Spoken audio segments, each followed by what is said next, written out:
नारायणं नमस्कृत्य नरं चैव नरोत्तमा देवीं सरस्वतीं चैव ततो जय मुदीरयेत्। जय श्री हरि विष्णु, जय श्री राधे कृष्ण। आप सभी का हमारे YouTube चैनल पे बहुत बहुत स्वागत है। आइए आज सुनते हैं माघ मास महात्म्य में पहले अध्याय की कथा। माघ मास महात्म्य में यह कथा जो कि पद्म पुराण के अंतर्गत है, इसमें जो कि 1 से लेकर के 28 अध्याय तक है।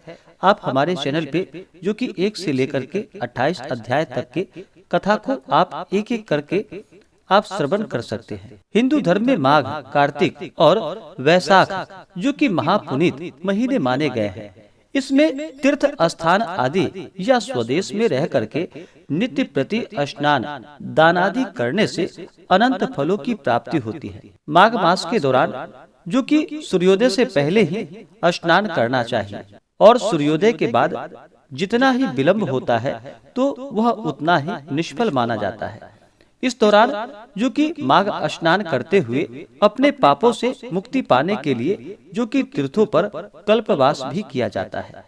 इस दौरान अपने पापों की निवृत्ति के लिए कल्पवास करते हैं और माघ स्नान करते हुए भगवान सूर्य देव को अर्घ्य प्रदान करने से और फिर लक्ष्मी नारायण का पूजन करने से व्यक्ति के सभी प्रकार के पापों का नाश होता है तथा जब व्यक्ति के पाप नष्ट होते हैं तो उन्हें सांसारिक सुखों की प्राप्ति होती है और अंत समय में मोक्ष की प्राप्ति होती है। माघ महीने में जो कि काशी और प्रयागराज में स्नान करना जो कि बड़ा ही उत्तम माना गया है।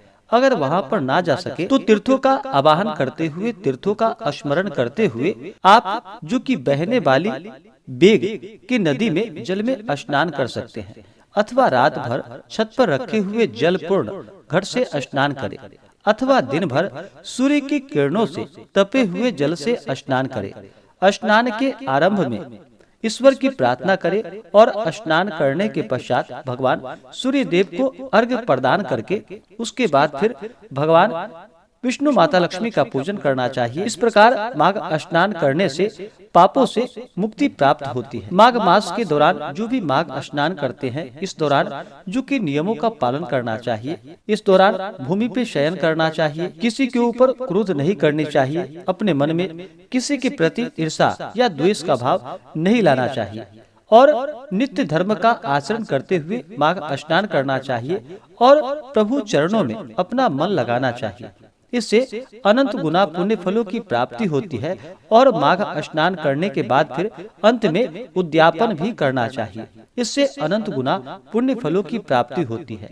माघ स्नान के दौरान जो कि जहाँ तक हो सके दान पुण्यों का कार्य करना चाहिए, ब्राह्मणों को भोजन कराना चाहिए, ब्राह्मणों को दान और दक्षिणा देनी चाहिए। इससे अनंत गुना पुण्य फलों की प्राप्ति होती है। इस दौरान जो कि निराहार, शाकाहार, फलाहार या दुग्धाहार व्रत करके अथवा एक भुक्त व्रत करे। इस प्रकार काम, क्रोध, मद, मोह आदि का त्याग, भक्ति, श्रद्धा, विनम्र, नम्रता, स्वार्थ त्याग और विश्वास भाव के साथ स्नान करे तो अश्वमेध आदि समान फलों की प्राप्ति होती है और सब प्रकार के पाप तथा दुख दूर हो जाते हैं। तो आइए सुनते हैं माघ मास महात्म्य में पहले अध्याय की कथा। तो बोलिए प्रेम से लक्ष्मी नारायण भगवान की जय, भगवान श्री कृष्ण की जय, सर्वदेवी देवता की जय। नारायण नर नरोत्तम तथा सरस्वती देवी और वेद व्यास जी को नमस्कार कर जय शब्द का सभी मिलकर उच्चारण करें। तो बोलिए प्रेम से नारायण भगवान की जय, माता सरस्वती की जय, महर्षि वेद व्यास की जय। महर्षि वेद व्यास जी बोले कि हे सूत जी, प्राचीन काल में वशिष्ठ मुनि ने असीमित फल देने वाला माघ स्नान का फल एवं महात्म्य राजा दिलीप से कहा था। उसी को मैं कहता हूँ, आप ध्यान पूर्वक सुनो। सूत जी बोले कि हे भगवान, मैं आपका शिष्य हूँ, कृपा करके मुझसे पद्म पुराण में कहे गए माघ मास के शुभ महात्म्य को कहिए। व्यास जी बोले कि हे सूत जी, एक समय राजा दिलीप यज्ञ के पश्चात अवभृत स्नान करके ऋषियों के द्वारा मंगलाचार करने तथा सब नगर वासियों से पूजित होने पर अपने नगर से बाहर निकले। मृगा के शिकार के प्रेमी राजा दिलीप कोलाहल से घिरे हुए, पैर में जूता पहने हुए, नीले रंग की पगड़ी बांधे, कवच धारण किए हुए, अंगुलियों में बगनख पहने और हाथों में धनुष बाण लिए हुए थे। उनके साथ पैदल सिपाही तलवार और ढाल लिए हुए घने मनोहर जंगल में विचरने लगे। बड़े बड़े स्त्रोतों को लांघने वाले तथा झाड़ियों में मृगों को ढूंढने वाले युवा पुरुष उनके साथ आनंद पूर्वक क्रीड़ा कर रहे थे। सेवकों के ऐसे आवाज देने पर कि देखो यह मृग भागा जाता है, इसे मारो मारो, राजा स्वयं झटपट उनको मारता था।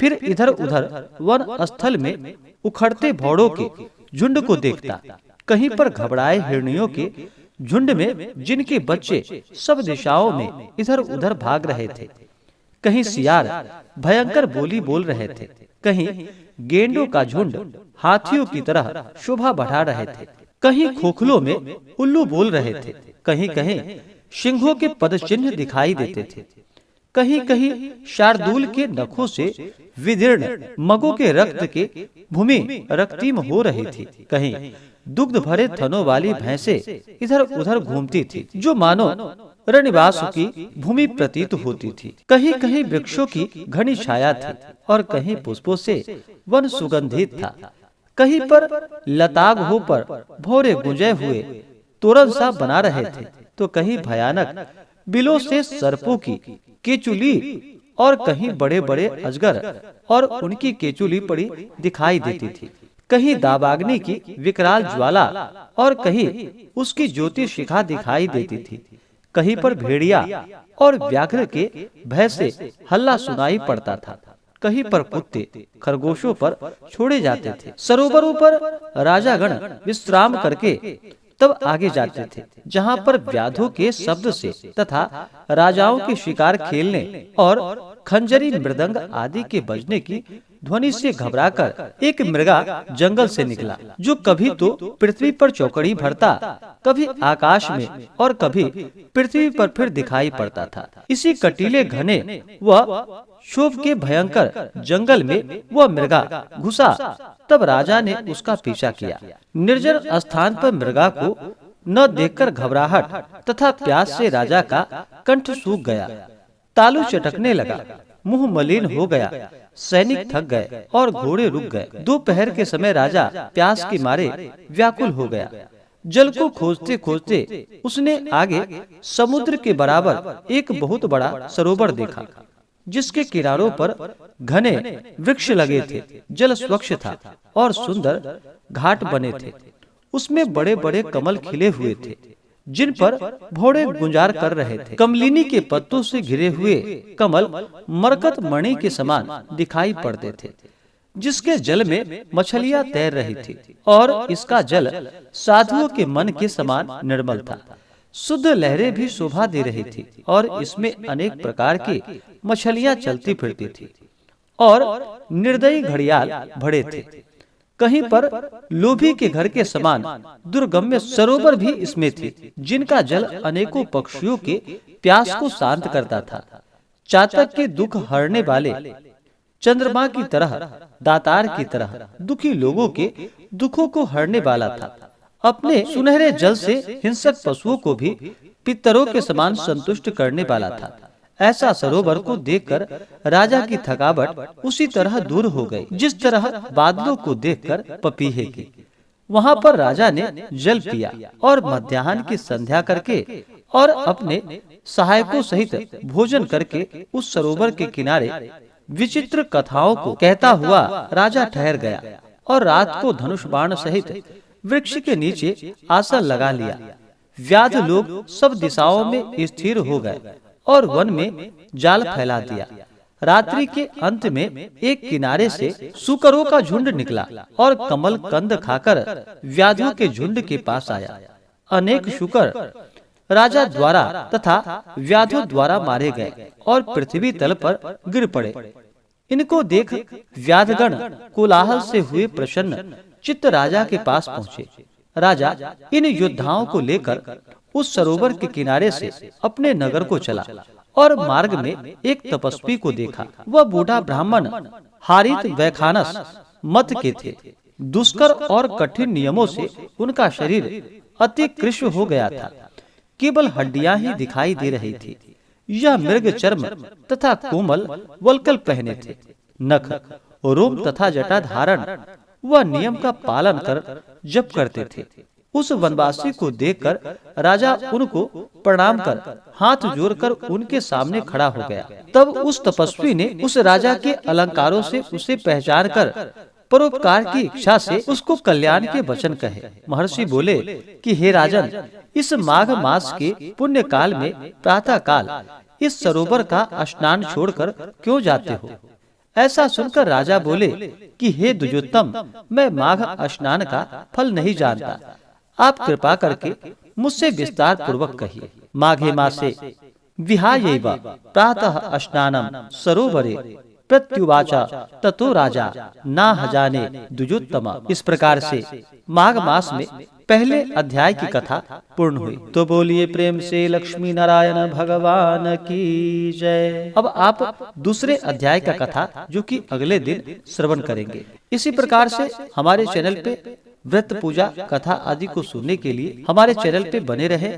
अगर आप हमारे चैनल पे नए हो तो चैनल को लाल बटन दबा करके सब्सक्राइब करें, साथ में बेल आइकन घंटी को दबाएं ताकि मेरे वीडियो का नोटिफिकेशन आपको समय से मिलता रहे।